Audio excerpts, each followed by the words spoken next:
What's up mga idol? Tuloy naman ako sa ating channel. So yun mga idol, no, nagpakita ko na ulit mga idol dito sa channel natin, no. Kasi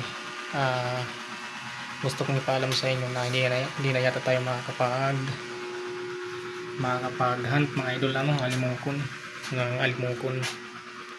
So alam niyo ba mga idol kung bakit na-demonetize na yung channel ko mga lodi, no. Yan. So hindi ko alam mga idol kung makakabalik pa yun sa pagka-monetize mga idol. Kasi nga ang dami kong ina-upload na kung ano-ano.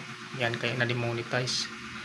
Kaya hindi na rin ako mga idol umuwi sa Bicol. Kasi yun lang naman talagang gagawin ko doon sa amin mga idol, no. Yung pagbablog sana.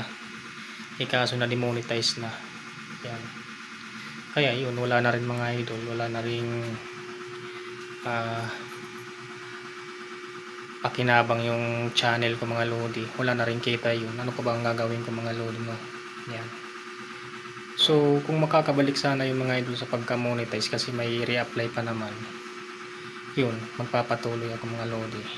Pero kung hindi na mga idol, kasi pagod lang namang makukuha natin dyan wala man tayong kikitain kung halimbawa punta tayo sa bukid para mag-hunt.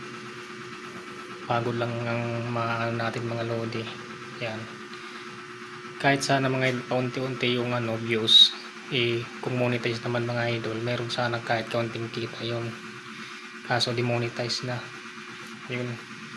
So hindi ko alam mga idol kung makakabalik pa yun sa pagka-monetize. Itatry ko mga lodi kasi ngayong June ang ang re-apply, yung June 18. Yan. So yung mga idol, salamat sa panonood nyo.